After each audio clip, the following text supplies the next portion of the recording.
Alors, bonsoir tout le monde et bienvenue. On est très content que vous êtes là ce soir pour notre présentation sur les amis pour la vie. Alors, juste avant de commencer la présentation, peut-être je vais m'introduire. Mon nom c'est Maurice Guindon, je suis éducateur spécialisé et on a ma collègue Anne Labranche qui m'accompagne ce soir.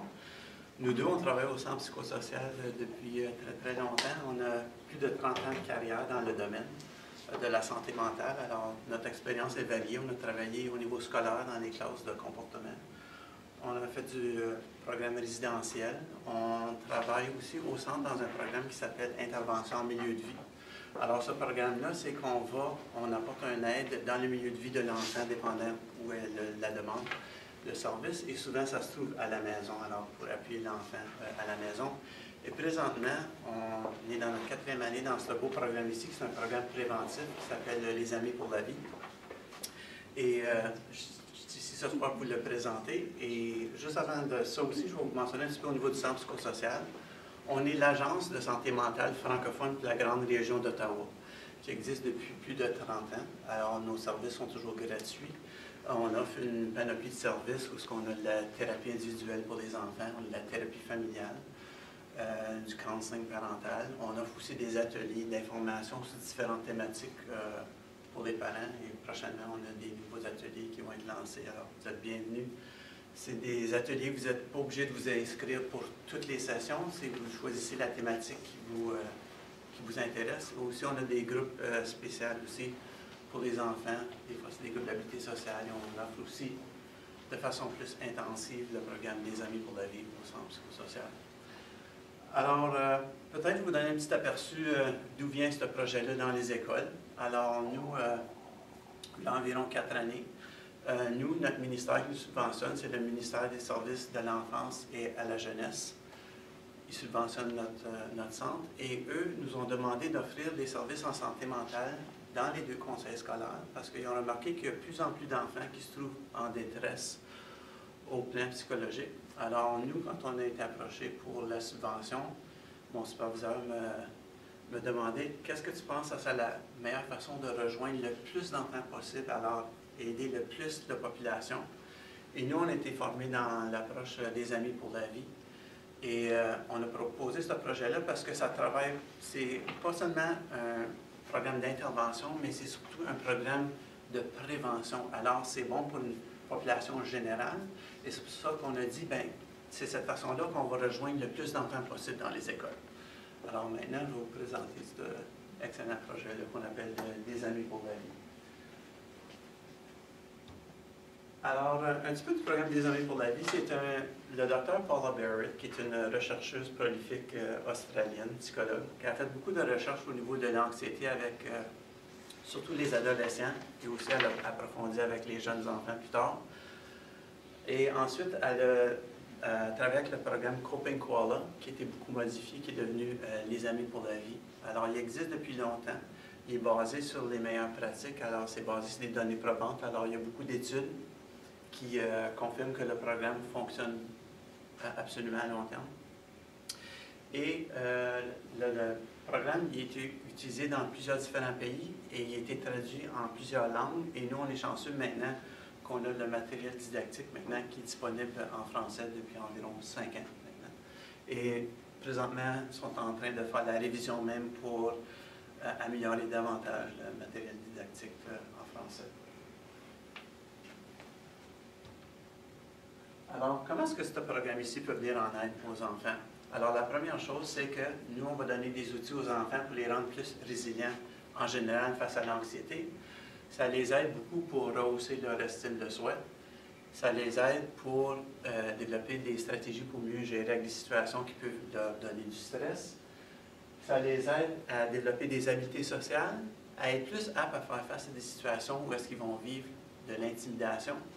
Mais si j'aurais à résumer, j'ai toujours les parents, bien, explique-moi là en général, qu'est-ce que ça peut faire pour mon enfant? Bien, moi je dis que je vais enseigner à ton enfant des habiletés en général qui vont te donner les outils pour affronter n'importe quel défi que tu peux affronter dans ta vie. Ça peut être un petit défi, un grand défi, c'est bon pour tout le monde. C'est ça les amis pour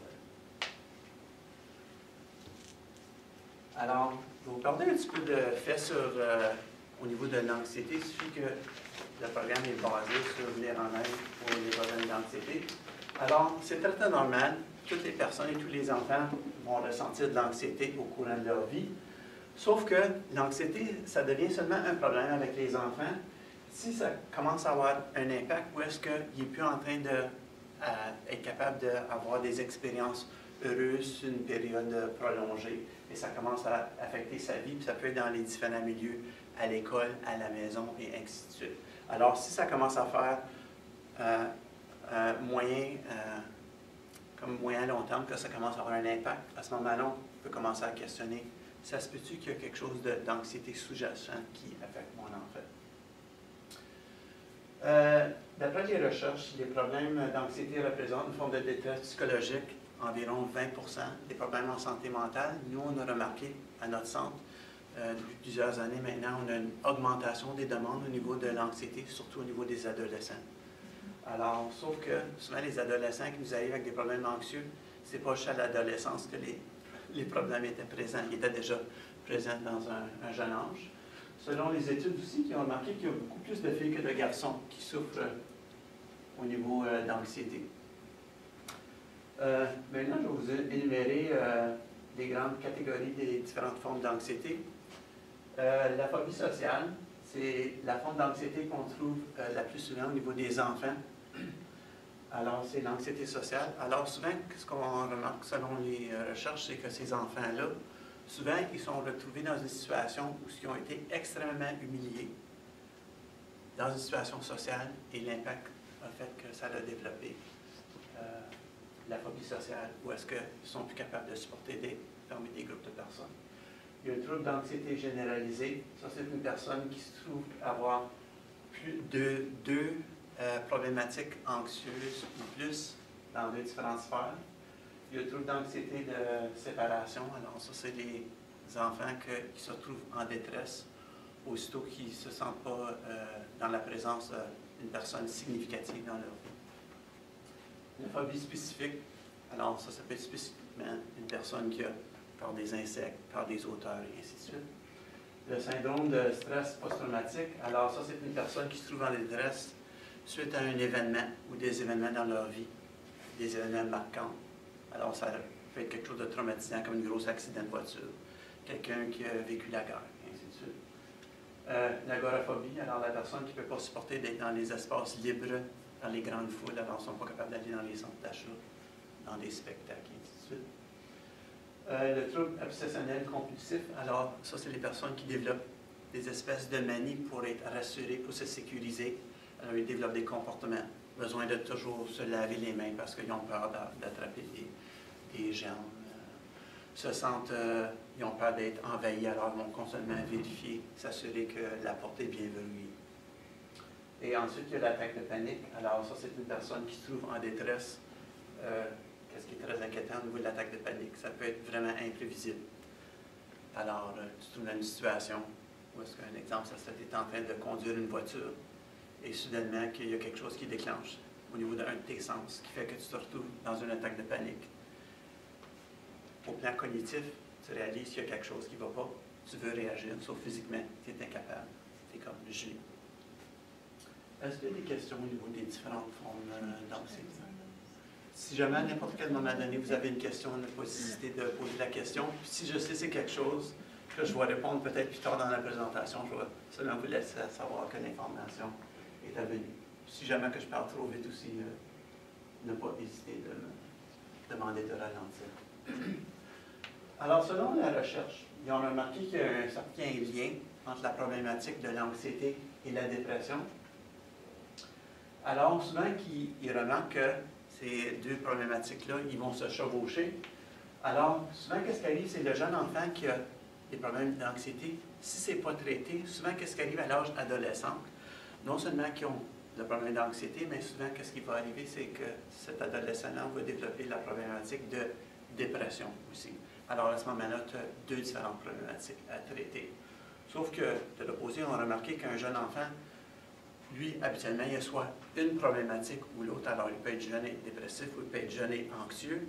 Et sauf que s'il reçoit de l'aide à un jeune âge, il y a des bonnes chances qu'il ne va pas développer l'autre problématique lorsqu'il va devenir adolescent.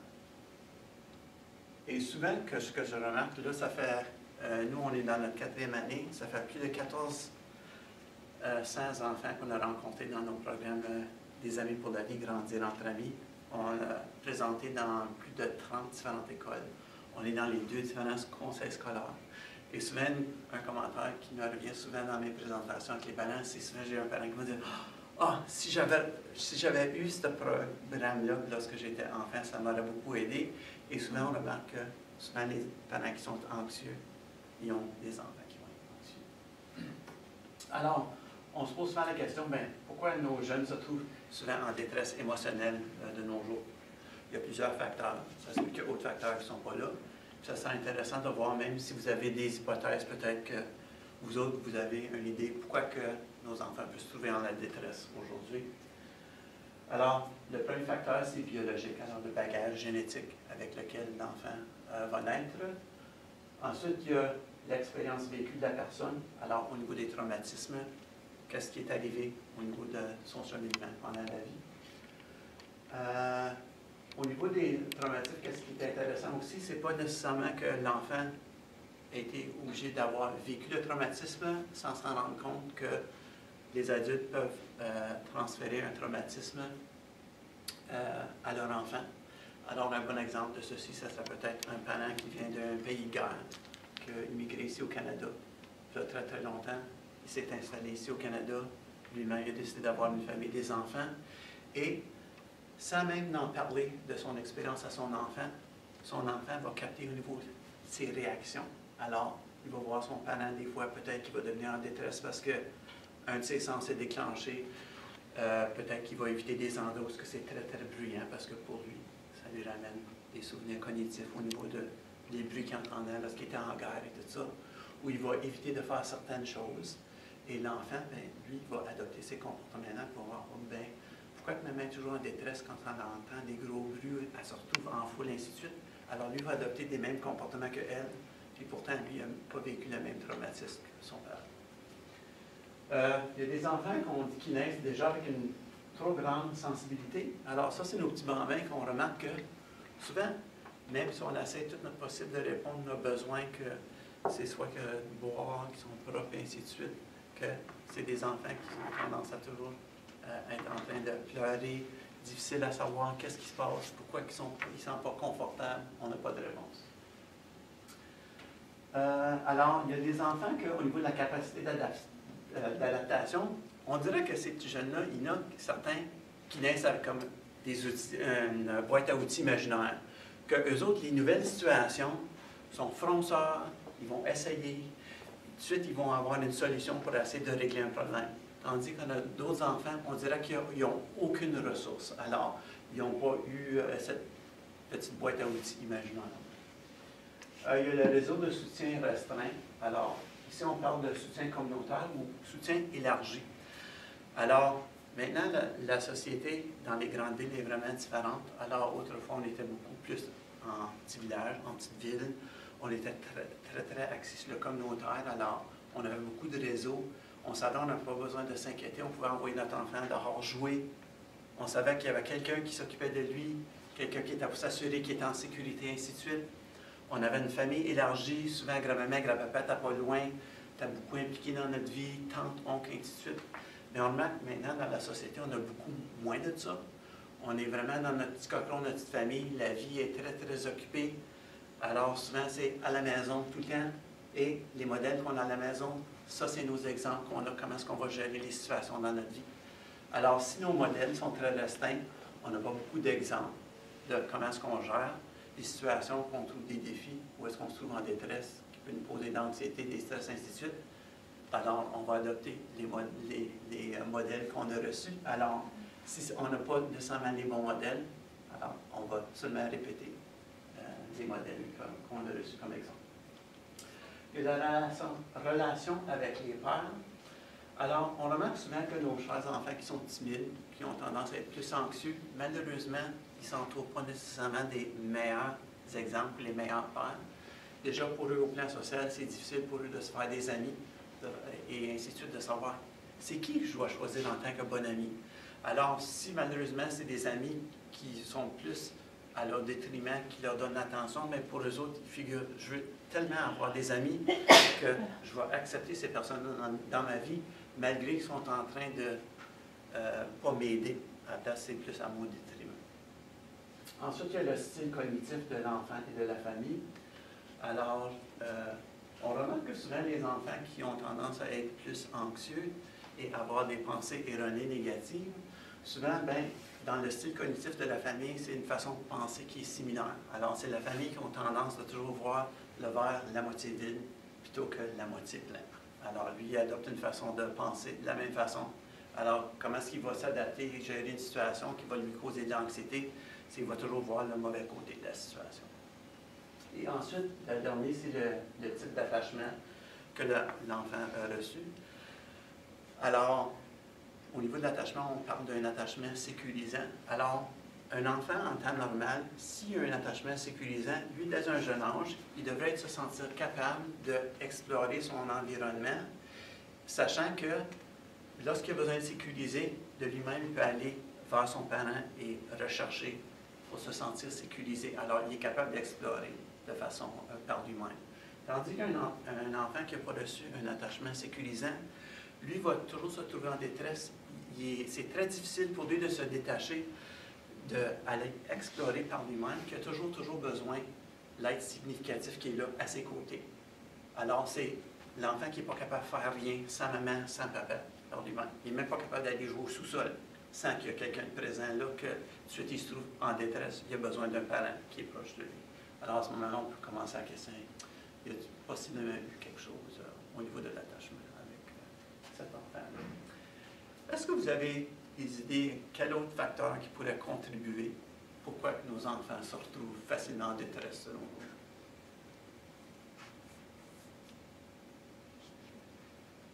Non? On n'a pas d'idée? Moi, j'en ai. Moi, je pense au niveau de la société, comment est-ce qu'on est vraiment exigeant face aux enfants, qu'on a une société de performance. Alors, les enfants, on s'attend qu'ils performent, sont impliqués dans tellement d'activités, ils doivent performer à l'école, performer dans leurs activités. Les enfants ne sont même pas capables de se retrouver dans l'ennui. Qu'autrefois, quand on parle plus dans mon jeune temps, c'est qu'on avait la chance de s'ennuyer. Puis quand on s'ennuyait, on devenait créatif. Puis on explorait et ainsi de suite. De nos jours, on ne donne même pas la chance aux enfants de s'ennuyer. Immédiatement, on les branche sur quelque chose. Ils disent « Ah, c'est plate, OK, va jouer avec ton Game Boy. » Alors, ou c'est nous qu'on s'organise, OK, immédiatement, on doit les stimuler, puis dire, OK, non, on va t'organiser, tu vas aller jouer avec ton ami. L'enfant de lui-même, il n'est pas capable de faire ça. C'est-à-dire, on va lui dire, je m'ennuie, je vais téléphoner mon ami, je vais essayer de m'organiser quelque chose. Alors, aujourd'hui, les enfants ne sont pas capables de faire ça. Puis, au niveau de performance, souvent, on s'attend que les enfants soient parfaits. Ou ça, c'est l'impression que les enfants ont, c'est toujours de viser la perfection. Alors, si on a toujours une pensée de « faut être parfait dans la vie », c'est on vit beaucoup de déceptions. Et quand on vit beaucoup de déceptions, à ce moment-là, c'est possiblement qu'on va commencer à développer des problèmes au niveau d'anxiété et ainsi de suite. Alors ça, c'est une de mes petites hypothèses. Je ne sais pas si vous êtes d'accord avec moi. Alors, le programme des Amis pour la vie, alors pourquoi on lui a donné ce nom-là?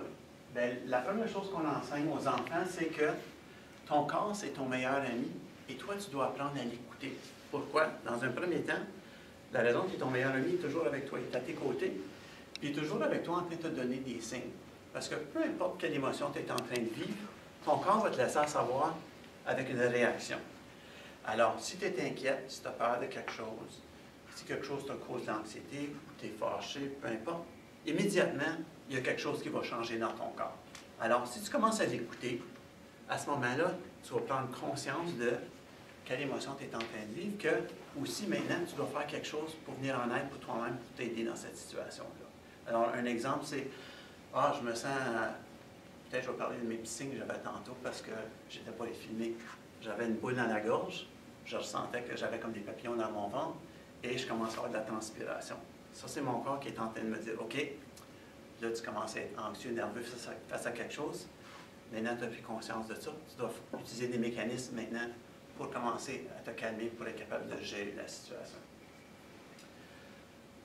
Alors, Une chose qu'on met beaucoup d'emphase aussi, c'est les amis pour la vie, c'est que sur les amitiés qui sont positives. Alors, avec les enfants, on va explorer ensemble c'est quoi un bon ami, c'est quoi un ami positif, et aussi, toi, c'est quoi, comment que toi, tu peux être un bon ami pour les autres, puis comment que toi, tu peux venir en aide pour les autres personnes, puis savoir avec qui tu devrais t'entourer. Et les amis peuvent nous aider dans les situations qui sont difficiles, et aussi, dans les ateliers de Les Amis pour la vie, on va vraiment mettre beaucoup d'emphase sur l'entraide. Alors, comment tu vas entraider ton ami lorsque tu travailles 2 par 2 ou en équipe de 4 personnes.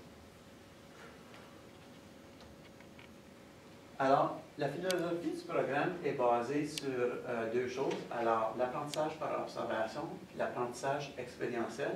Alors, au niveau d'observation, c'est que la première chose, c'est nous, on s'assure de livrer les ateliers dans un environnement, c'est un environnement naturel pour l'enfant, parce que déjà, nous autres, on veut maximiser qui va intégrer les habiletés qu'on va enseigner. C'est pour ça que les ateliers ont été développés pour enseigner dans des groupes classes. Alors, c'est leur environnement naturel avec leur groupe classe habituel. Et le programme, lui, il est bon pour tous les enfants vont retirer quelque chose. Alors, on sait dans un groupe classe, tu as des enfants, peut-être 50% de la population se trouve dans la moyenne. Il y a un petit pourcentage qui vont se trouver dans la douance. Tu as des enfants qui vont avoir des besoins particuliers, comme au niveau des troubles d'apprentissage, et ainsi de suite. Il y a quelques enfants qui vont peut-être être anxieux, plutôt timides, gênés. Et aussi, tu vas avoir des enfants, quelques-uns qui vont peut-être avoir des troubles de comportement. Alors, c'est pour ça, nous autres, quand on approche les directions, on dit, on ne vise pas pour que tu choisis une classe qui a des problèmes, on veut que tu choisis un groupe qui peut, tous les élèves peuvent bénéficier du maximum parce que ça va leur aider pour tout le groupe pour le restant de leur vie. Alors, on fait beaucoup d'apprentissage au niveau d'observation avec les pairs. Alors, à cause qu'il y a des enfants, eux autres, qui ont certaines forces, et pour d'autres enfants, alors pour les enfants qui sont plus timides, et ainsi de suite, alors quand on va faire des échanges en grand groupe de toutes nos expériences, incluant les animateurs, c'est que ça donne beaucoup d'exemples. Alors, en tant qu'outil, comment est-ce qu'eux autres peuvent mieux gérer les différentes situations qui pourraient être des défis pour eux. Alors, s'ils voient que, tel et tel ami, lui utilise cette façon de faire-là, puis ça fonctionne pour lui, bien peut-être si moi je me donne la chance, je l'essaie pour moi, peut-être ça va être gagnant pour moi aussi. Puis déjà j'ai un bon exemple, quelqu'un qui m'a montré que ça peut fonctionner. Alors, ça va être aidant pour moi aussi. Au niveau de expérientiel, alors c'est certain qu'on fait toujours un partage au niveau de toutes nos expériences, puis même on demande aux enseignants de... Tantôt, j'ai rencontré des enseignants, j'ai dit n'importe quoi que tu peux apporter qui peut aider davantage au niveau des élèves, s'il vous plaît, gêne-toi pas, ajoute pour être capable de maximiser au niveau des ateliers. Et aussi, quand on va mettre les élèves, des fois on va être en grand groupe ou dans des petits groupes, on va faire des remue-ménages au niveau de toutes sortes de différentes idées pour voir que, puis on dit aux enfants, il n'y a pas de bonne ou de mauvaise idée. Toutes les idées, c'est une idée, ça t'appartient. Puis toi, en tant que respect pour l'autre personne, tu ne peux pas juger les idées de l'autre personne. Parce que peut-être cette idée-là, c'est une bonne idée pour lui, puis c'est pas bon pour toi, puis ça c'est correct aussi, mais il faut le respecter. Ça, c'est aussi un autre emphase qu'on met beaucoup, c'est au niveau des différences, de le respect des différences dans toutes les personnes qui participent.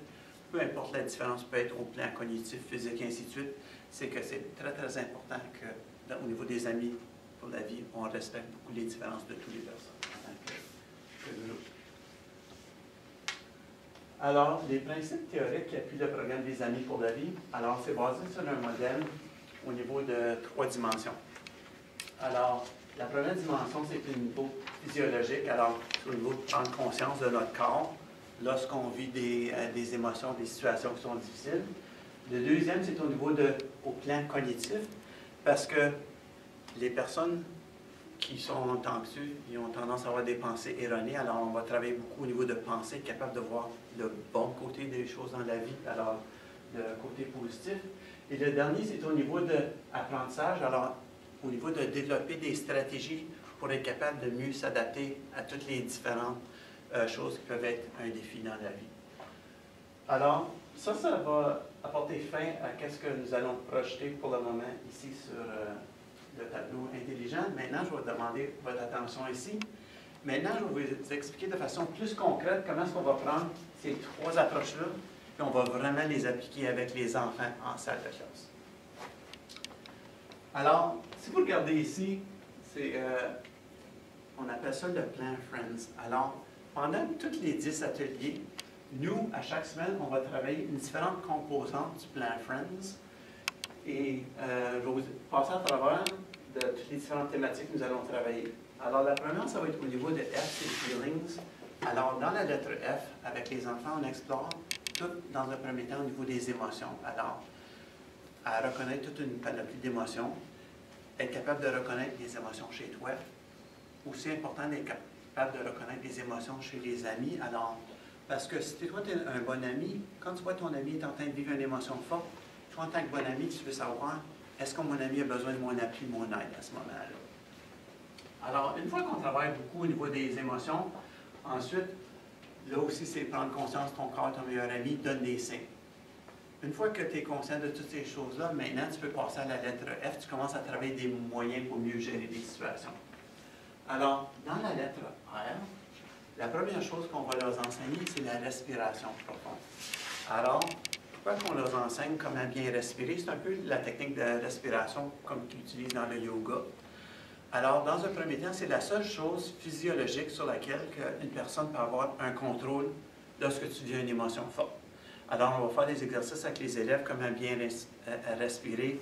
Inspire par le nez, expire par la bouche. Concentre à penser à rien d'autre, sauf que compte le nombre de secondes que tu inspires et que tu expires. Là, ils vont être conscients qu'on leur demande, mais à quoi tu penses à ce moment-là? Ben rien, je pense à compter. Justement, si tu te concentres à ça, la chose pour laquelle qui te cause beaucoup de détresse à ce moment-là, tu ne vas plus y penser, ou le problème ne sera plus aussi gros parce que tu vas être en train de penser à compter. Une fois qu'on explore au niveau de la respiration profonde, ensuite on commence à utiliser la relaxation. Alors, on va faire de la visualisation avec les élèves. Et pour faire cela, on va faire des exercices de détente.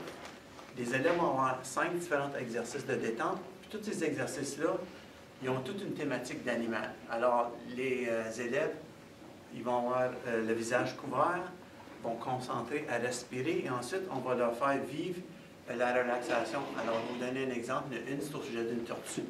Alors, la tortue, elle va commencer à dandiner vers un étang. Elle vit des émotions qui sont fortes.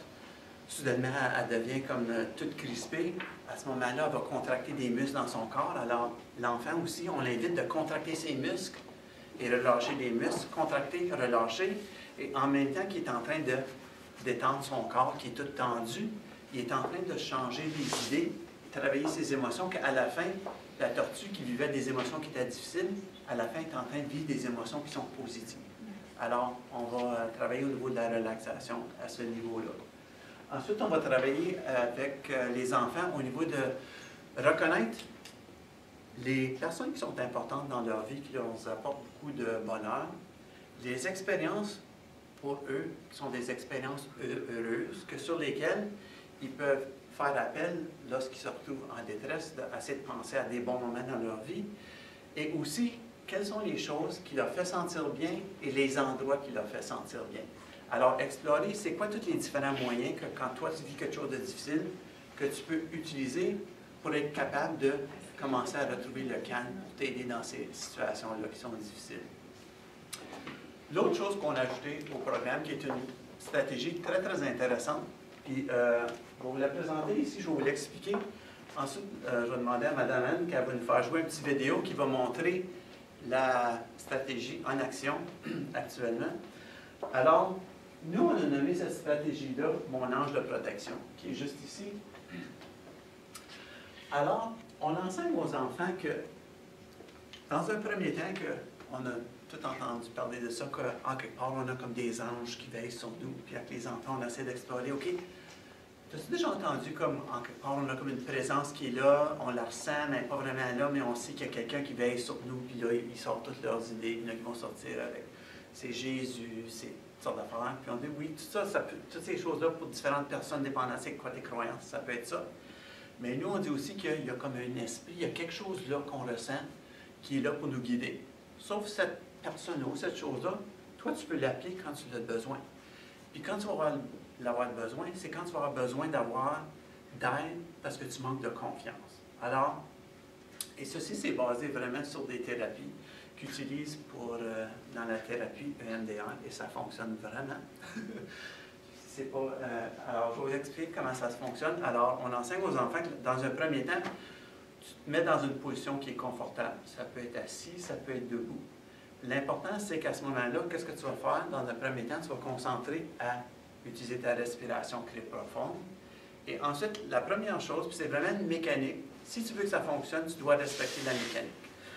Tu dois t'assurer que ton corps il est ancré avec le sol. Alors, on leur dit, visualise peut-être comme tu es un arbre, tes pieds, tu as des racines, ou tu as des bottines avec des clous, puis les clous sont cloués dans le plancher. Alors, tu es vraiment concentré que ton corps il est ancré avec le sol. Tu es en train de respirer, tu es ancré avec le sol. La prochaine chose, c'est que tu vas faire un mouvement, puis tu vas faire, on appelle ça une stimulation bilatérale du cerveau. Alors, c'est qu'il faut que le cerveau soit stimulé d'un côté à l'autre. Pour faire cela, tu vas faire un geste. Tu as un choix dans le geste, tu choisis celui avec lequel tu es confortable. Alors, le premier, c'est en utilisant tes mains. Tu vas, en alternance, tu vas te toucher. Ça peut être sur les épaules comme ça, ça peut être juste le bout des doigts comme ça, mais doucement, dans un rythme continuel, en alternance. Ça peut être sur le dessus des cuisses, comme ceci. Ça peut être sur le côté des cuisses. Ou, si tu veux vraiment qu'on leur dise, si tu veux que ça soit vraiment discret, les amis ne savent même pas que tu es en train d'appeler ton ange qui est là, qui va te donner du courage. Quand tu es assis, ça va être juste avec, toujours gardant les talons bien ancrés avec le sol, ça va être avec la pointe des pieds. OK? Ensuite, là, tout vous respirez ça parce que vous allez aider vos enfants à s'en souvenir. On respire profondément, doucement et lentement, on concentre, on leur dit, si tu fermes tes yeux, ça t'aide davantage à concentrer. Tu es ancré avec le sol.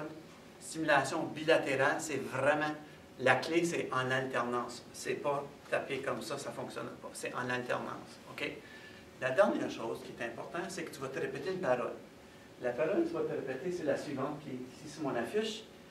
C'est « Je me sens bien dans ma tête, dans mon cœur et dans mon corps. » Je me sens bien dans ma tête, dans mon cœur, dans mon corps. Je me sens bien dans ma tête, dans mon cœur et dans mon corps. Et là, tu vas concentrer à continuer à faire ça pour un maximum de 5 minutes. Après 5 minutes, si tu as bien respecté la mécanique de comment tu dois le faire, tu vas naturellement ressentir un relâchement dans ton corps. Alors, tu vas ressentir que ton corps va commencer à être un peu plus détendu et tu vas sentir que ton émotion, qui était la situation qui semblait vraiment, vraiment intense, elle va avoir commencé à diminuer. Ça ne veut pas dire qu'elle va avoir disparu, mais tu vas sentir qu'elle va commencer à avoir diminué. Et en pratiquant cette technique-là, souvent, tu vas te rendre compte que quand tu te trouves dans une situation qui te cause beaucoup de stress ou d'inquiétude, que soudainement, tu vas dire « wow, je me sens plus calme ». Puis là, tu vas voir tes pensées vont commencer à devenir positives. Tu vas dire « ouais, là, je pense que je vais être capable d'affronter cette situation-là, ou je vais être capable de le faire ». Alors, je vais demander à Mme Anne, elle va vous faire jouer un petit vidéo.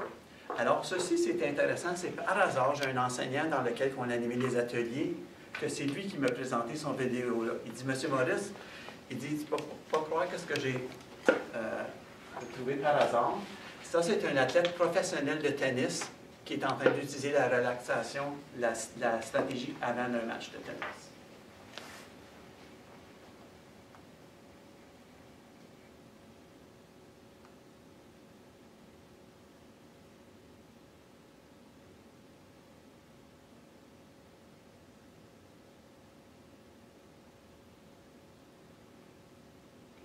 Alors, moi, j'ai été vraiment surpris et content de voir ça, parce que moi, j'ai eu la chance de suivre cette forme de thérapie, de EMDR, et dans différentes situations, j'ai utilisé la technique et ça a vraiment, vraiment fonctionné. Et qu'est-ce qui est intéressant, c'est à la fin du programme des Amis pour la vie, il y a certaines activités qu'on fait avec les élèves, puis on leur demande des témoignages, de nous souligner c'est à quoi la chose qu'ils trouvent que le programme leur a plus apporté, ou y a-t-il une stratégie, ou qu'est-ce qui était le plus gagnant pour toi. Ça, c'est la stratégie depuis qu'on l'a introduit, qu'il a dit souvent, moi, c'est l'ange de protection. Ça m'aide beaucoup. Alors, si vous avez des questions, vous voulez en savoir plus, n'hésitez pas de venir me voir. Alors, ça, c'est la dernière chose qu'on touche dans la lettre R. Dans la lettre I, on explore beaucoup avec les élèves au niveau de notre façon de penser. Alors, on utilise le feu de circulation comme aide visuelle pour mieux comprendre la façon qu'on peut penser dans la vie. Alors, dans le programme des Amis pour la vie, on dit qu'on a des pensées productives et improductives. Alors, les personnes anxieuses ont tendance à avoir des pensées erronées, vraiment exagérées. Sauf que nous, en tant qu'adultes, c'est bien, bien important que quand on a un enfant qui est anxieux, qui nous vient en détresse, que pour nous autres, qu'est-ce qui peut sembler vraiment comme une banalité, que pour eux, c'est vraiment gros comme une montagne à ce moment-là. Ils sont vraiment en détresse, sont en train de perdre leurs moyens, mais il faut que vraiment accepter que oui, pour eux autres, c'est vraiment quelque chose de vraiment grave à ce moment-là. Qu'est-ce qu'on doit faire? C'est les encourager à commencer à changer leur façon de penser.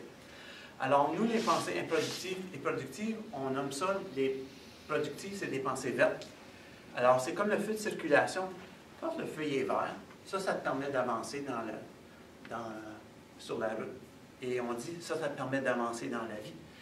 Quand le feu est rouge, qui est une pensée improductive, là, tu es pris au feu de circulation, tu dois arrêter.